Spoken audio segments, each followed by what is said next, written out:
Hi folks, this is B Harper from supermaster.com and welcome back to another review. I realise it has been quite some time since my last one, but I'm here now, so without further ado, I present to you my review of Marion Zimmer Bradley's best-selling novel and, quite frankly, one of the finest books I've ever had the pleasure of reading, The Mists of Avalon. God damn this book. It's an epic, let me tell you. Now, before I continue into the more intimate details on this novel, I'm not going to give away any spoilers, and for good reason. This book, it has basically everything in Arthurian legend you could possibly think of, but it's lensed in a very different way. And what do I mean by that? Well, as many of you may already know, Arthurian legend tends to focus more on the male characters exclusively. King Arthur, his knights, King Lot, and, everybody like that. But it never really pays intimate attention to the female characters. That is to say, the Lady of the Lake, Guinevere, and of course Morgan Le Fay. What the Mists of Avalon does is that it tells the Arthurian legend through the eyes of the women. And not just the women necessarily directly in King Arthur's life. We're talking about most of the relevant female individuals that you will see in Arthurian legend. Morgan Le Fay, Guinevere, the Lady of the Lake, Morgan Le Fay's family, such as Igraine, her mother, and Morgause, who was her mother's sister, in other words, her aunt. So, before I continue, I'm just going to read the back blurb of the book, just to give you a very general idea about the plot, and then I'll just go into what I liked and what I disliked about the book. Here we go. Morgane, gifted with the sight and fated with her brother lover's doom, recounts the glorious tragedy of Camelot's brief flowering, not as a tale of knightly deeds, but as a woman's rounded view of society in the crucible of change. Through the lives of the pious Guinevere, the ambitious Morgause, priestess of Avalon Vivienne, and her successor as Lady of the Lake, Morgane herself, this rich and haunting epic reveals a greater threat to the old people than the Saxons. For the spread of patriarchal Roman ways and a narrow Christianity seemed to drive the ancient worship of the mother forever into the mists. Now basically what that was all about. The Mists of Avalon is about paganism versus Christianity. Paganism is a very female-friendly religion. It's not necessarily, as some cavehead lunkheads would say, feminism, like feminazi I should say. No. Paganism is about celebrating nature. And nature is associated with masculine and feminine traits. It's a very egalitarian way of thinking. Meanwhile, Christianity, it is about God and Jesus. It's very patriarchal and very sort of male-centric. And the character of Morgane, or Morgan Le Fay, she more or less tells the story through her point of view. But therein lies perhaps one of the greatest hurdles and simultaneously one of the biggest strengths of this book. It is huge, and it takes a while to really get going. Mists of Avalon has many relevant characters. No, not only Morgane. The first chunk of the book is dedicated through the point of view of Igraine, who is Morgane's mother, and it's all about her meeting with Uther Pendragon and her basically, shall we say, divorcing herself from her first husband, Gorloy, and Gorloy happens to be Morgane's father.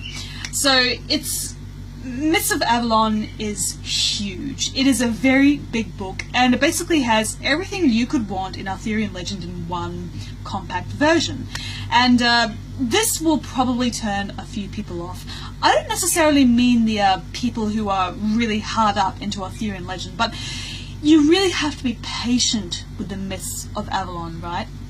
Because it takes a while for it to, finally lift off. There is so much character study in here, and the thing is, this is all relevant. It's not necessarily just chucked in there for filler reasons. There is a standard to be met here, but one of the greatest things about this book is that even though Arthurian legend is associated with mythology and mysticism and, tales of wonder, this is not a watered-down fairy tale. This has more grounding in, shall we say, reality than, say, Tolkien did.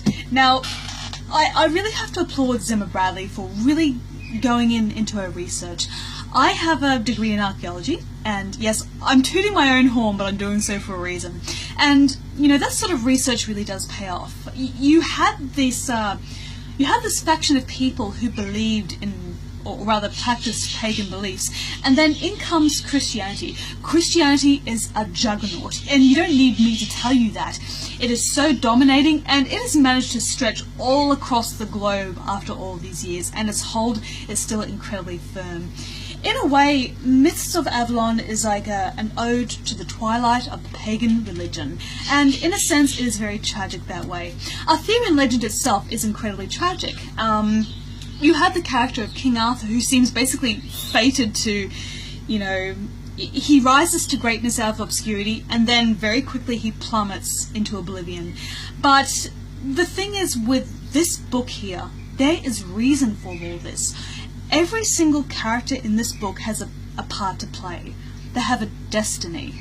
And when it comes to the realm of magic and prophecy, it is almost impossible for a mere human being to escape it. And that's another thing about this book. Even though Morgan Le Fay and the Lady of the Lake are charged with these mystical titles and their pagan magic and everything, they are still women. They're still, essentially speaking, human beings. They have, you know, flaws, and they make bad decisions. One moment you will completely love Morgane as a main character. In another sense, you may be thinking, why the fuck did you do that? You know, she's a very complex and very well written individual. Bradley actually successfully realizes what it is all about to be a woman in this era. Women weren't exactly given the long end of the stick during the the Dark Ages. They were basically confined to their house to be broodmares, or, you know, to the convent to become nuns. There wasn't a lot of options for them. And to see these powerful women having the ability to express themselves and, you know, take accountability for their mistakes, it is just so goddamn refreshing. And truth be told, don't get me wrong, I love the more fantastical elements of Arthurian legend. If you can tell it well, that's fine. But if you intend on, you know, writing a book that intimately explores what these characters are all about and, you know, what their motivations are, you have to make sure you have a grounding with it. And every single woman in this book is given that opportunity. Now, the character of Guinevere, or Guinevere, as she's known in the book, she's very unique because she was more or less a victim of her father. Her father was a very zealous believer in Christianity, and tragically, these teachings, this behavior that has been, you know, imposed upon her, has been conditioned into her, and people may look at her as some sort of idiot, you know. But the fact of the matter is, Guinevere has known no different. She has not had the ability to, you know, reach outside of her square, out of her little corner of the world and explore things. She's always been sheltered as a nun, like she's been educated in the ways of God and the Holy Spirit and everything.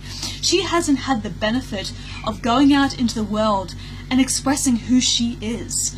And that is, once again, some people may hate her, other people may be more forgiving, but still, she is a person.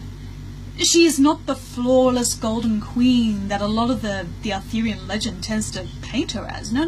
She starts her queenship as a naive young girl, and over time she does come to have more political savvy, but as a consequence, she starts to draw Arthur away from his pagan roots, because Arthur was more or less born of a Christian man and a pagan woman, and he could have gone either way. And that's another thing in this book that didn't really strike me as, shall we say, satisfactory. The portrayal of King Arthur.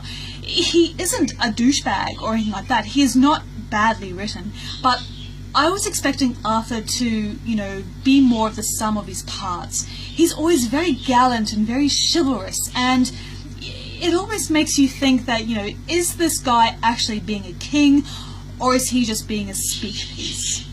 But therein goes back to the theme of every single character having a path to follow, specifically Morgaine. And I'm sorry for taking so long to get back to Morgaine, but here we are. Morgaine is a fantastic character, once again. The last thing she truly wants to do is hurt her half-brother. And the whole thing about her and Arthur having that child, that was an accident.